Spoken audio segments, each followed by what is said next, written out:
الحمد لأهله والصلاة على أهلها وبعد. محترمو او معززو ورونو، په نننی درس کې د جماعت د احکامو اړوند ځینې مسائل تر بحث لاندې نیسو. د دین د ابتدایي زده کړو په سلسله کې مو په تیر درس کې د جماعت فضیلت او د جماعت د پرېښولو بدی، په نن درس کې به د جماعت اړونده چې څه احکام دي دا به تر بحث لاندې ونیسو. اوله خبره دا چې زموږ په ټولنه کې یو رواج دی، هغه دا چې په مسجد کې خلک امام ټاکي. په کومه ورځ چې امام نه و په هغه ورځ باندې دا ټول مسجد یوازې لمونځ کوي.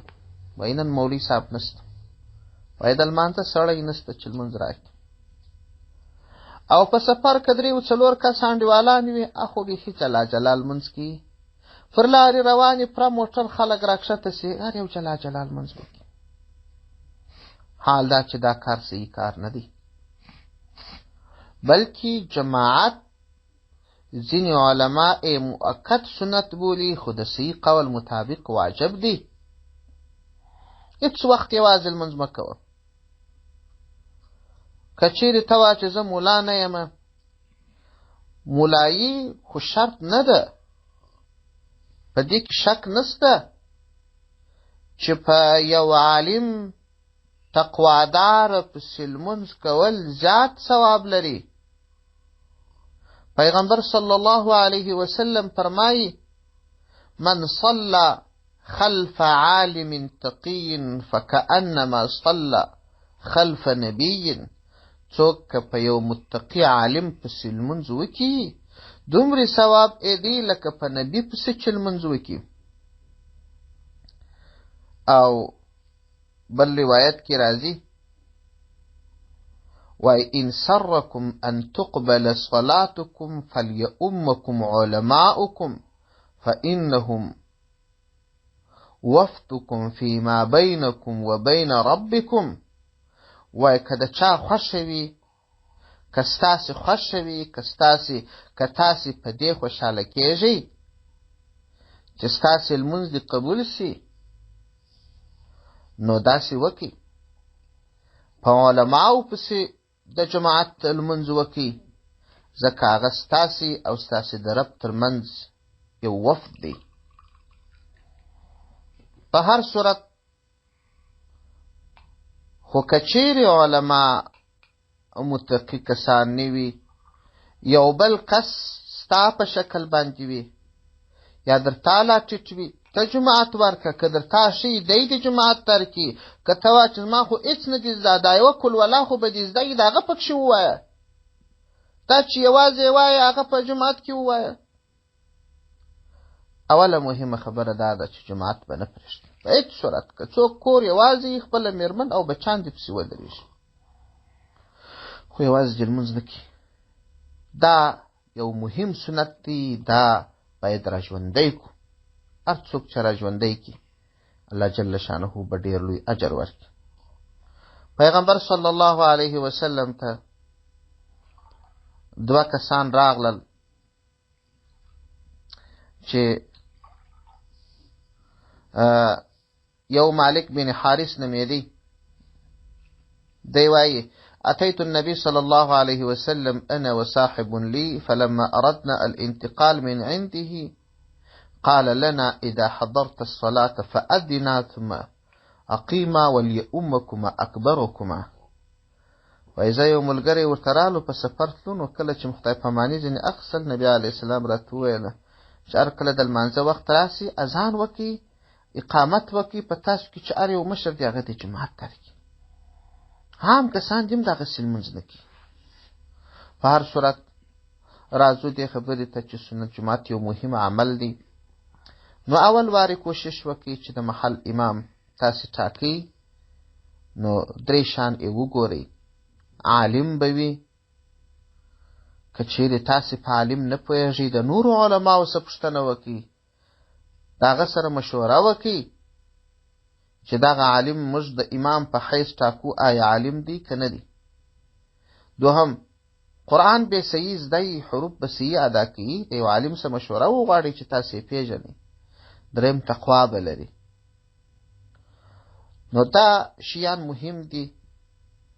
او که چیرې په سفر وې، پر لارې باندې وې، تا جماعت ورکاوه، نو داسې به کوې چې هغه نیت چې تا کړی دی د لمانځه دپاره، هغه نیت د لمانځه وکړه. صرف دغه یوه خبره په زړه کې راوګرځوه چې زه امامت ورکوم، زه امام یم. دا مازې په زړه کې راوګرځو، که په خوله ونه وایم پروا نه کوي. او همدا ډول که چیرې داسې یو ځای ته ورغلې چې هلته یو فاسق څوک چې د شریعت د امورو پابند نه و، هغه مخکې سو، په هغه پسې لمونځ کول مکروه دي. او که چیرې په دې شرط چې یو متقي کس موجود وي، او که چیرې متقي کس نه و موجود، نو بیا په فاسق سړي پسې هم لمونځ جایز دی. ځکه نبی علیه السلام فرمایي صلوا خلف کل بر و فاجر، تاسې په هر نیک او فاجر سړي پسې لمونځ کوئ، جایز دی پسې. او همدا ډول که چیرې یو څوک ړوند و، په هغه پسې هم جماعت کول مکروه دي. او ښځې هغه جماعت یوازې نسي کولی، مکروه دی. البته که امام منځ کاوه، نو اول به نارینه پسې ودرېږي، بیا القان نابالغه، بیا ښځې په نارینه امام پسې لمونځ کولی شي. خو دا خبره ده چې ځوانانې ښځې دا چې د اوس د فتنو په زمانه کې د جماعت منځه ته نه ځي. او سپین سرې ښځې هغه د سهار او د ماښام او د ماخستن په دې درو لمونځو کې ځي جماعت ته، مسجد ته دې ځي، د امام صاحب رحمه الله په قول. او صاحبین وایي چې یا سپین سرې ښځې 5 واړه جماعتو ته تللی شي. خو بدبختانه زموږ ټولنه دغسې ده چې یوازې نارینه‌و مسجدونه سته او څنګ ته یې د ښځو مسجد نه وي. او سپین سرې و هر غم و شادۍ ته ځي، یوه دانه نه د یو کور مبارکي ځینې پاتېږي، نه تعزیت ځینې پاتېږي، نه بازار ځینې پاتېږي، مګر مسجد ته نه، د جمعې لمانځه ته نه، بل لمانځه ته ما لیدلي دي چې یو سپین سرې دي تللي. او فرض لمونځ چې کوي په جماعت کې، نو بالغ سړی به لمونځ ورکوي. او ته چې د ماپښین لمونځ کوې، دی به هم د هغه ماپښین لمونځ کوي. که ده قضایي لمونځ کاوه، تا وختي لمونځ کاوه، ستا لمونځ نه پسې صحیح کېږي. که ده نفل لمونځ کاوه، تا فرض کاوه، ستا لمونځ نه پسې صحیح کېږي. او که دی نابالغه و، لمونځ نه پسې صحیح کېږي. او که چیرې داسې و چې ده فرض کاوه، تا نفل کول، بیا لمونځ پسې صحیح دی. او په ناست سړي پسې د ولاړ سړي لمونځ جایز دی. خو اشاره چې کوي په هغه پسې د ولاړ سړي لمونځ نه دی جایز. خو که چیرې دواړه په اشاره لمونځ کوي، املا او مقتدی، دا بیا پروا نه کوي، جایز دی. او نفل چې کوي، د ماپښین لمونځ، د ماخستن لمونځ، دا کولی شي. د ماښام لمونځ نسي کولی، ځکه هغه 3 رکعته دی، 3 رکعته نفل نه کېږي. او د مازدیګر لمونځ نفل که تا کوله، امام د مازدیګر په لمانځه ولاړ و، تا خپل د مازدیګر لمونځ کړی و، نه یې ایسې کولی، ځکه د مازدیګر تر لمانځه وروسته بیا نفل نه کېږي. د سهار لمونځ که تا کړی و، امام ودرېدی، د نفلو نیت نسې پسې کولی، ځکه ته ساعت لمانځه وروسته نفل نسته. د ماپښین او د ماخستن د کولی شي. بله مسله دا ده، که چیرې ته پر لمانځه ولاړ وې، فرض لمونځ یې کاوه، یوه ښځه راغله، نامحرمه ښځه وه، ستا څنګ ته ودرېدل، ستا لمونځ فاسدېږي. ښځې باید شاته وي.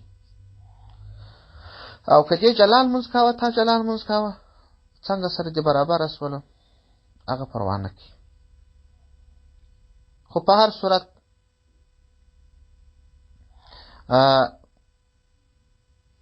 مهمه خبره دا ده چې د جماعت لمونځ به داسې څوک ورکوي چې هغه معذور نه وي. داسې څوک چې معذور وي هر لمانځه ته اودس تازه کوي نو هغه به امام نه کیږي. معذور سړی لمونځ پسې کولی سي خو پاک کس په داسې معذور سړي پسې لمونځ نسي کولی. او دا کېدلی سي چې یو چا تیمم وهلی نور اودس تازه کړي دا تیمم والا دي او اودس والا ته جماعت ورکړي دا کولی سي. او دا هم کولی سي چې یو چا پښې نه یې پرېوللي بلکې مس یې پر موضوع باندې کړي و داسې چا ته لمونځ ورکړي چې هغو پښې پرېوللي پر دې باندې څه منع نشته.